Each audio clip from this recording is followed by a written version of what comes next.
my name is Kiana Brown, and I am doing the video confession for the field work. I went to M.E. Pearson. Yeah, I went to M.E. Pearson in Kansas City, Kansas. It's part of the USD 500 district, and it's in the urban part of Kansas City.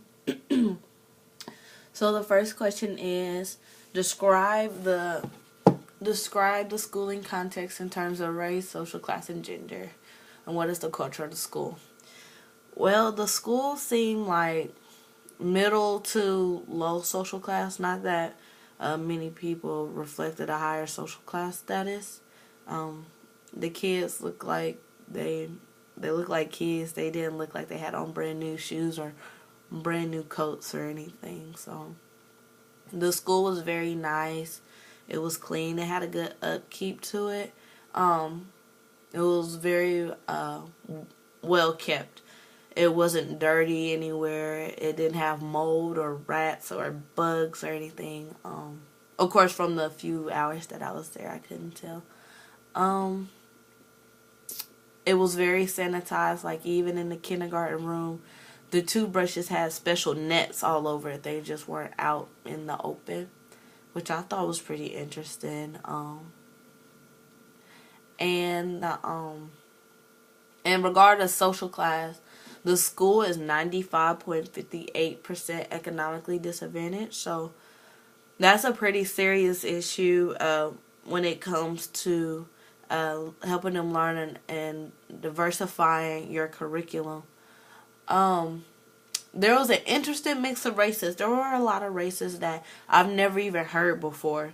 So that was interesting. I had to ask, actually, how did they get there? And they said that it was a special organization that went over there to their countries, and they picked them up and they filled out their paperwork to help them get physicals and shot records, and then they brought them over here. So that's why there's a high population. I believe they were from Nepal and somewhere in the Philippines, but there were just so many different races I've never seen before. But something told me I just had to ask where they came from. Because I live 10 minutes down the street and I've never even seen this race before, so that was interesting. There were only a few black students and white students.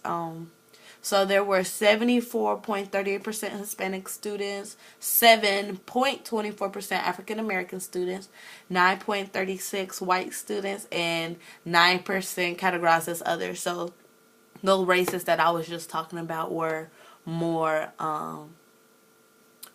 were a higher percentage than even the black students that live there, when Wyandotte County has a higher percentage of black people here. The next question: how did you feel at the school? Were you surprised by certain elements of the school structure or composition? I felt very comfortable at the school. It was good. It was kind of difficult seeing the teachers interact with the multiple students, the multicultural students, because they were all preparing for testing. So I didn't get to see how they dealt with something when a student wasn't exposed to a certain subject or a certain topic or anything. But a teacher did tell me about how they were just putting a lot of the students in special education because they weren't producing the right amount of work, and it just turns out that they couldn't even speak English. So that is something that we definitely need to work on in creating a better system for the schools. Along the walls were it was Black History Month, so they were talking about freedom riders and writing back, responding to slave narratives. So it was very interesting how they exposed them to the culture of slavery. Number 3, how is academic success defined at this school? They take multiple tests, which that's what we saw them preparing for, and they go on academic warning, approaches,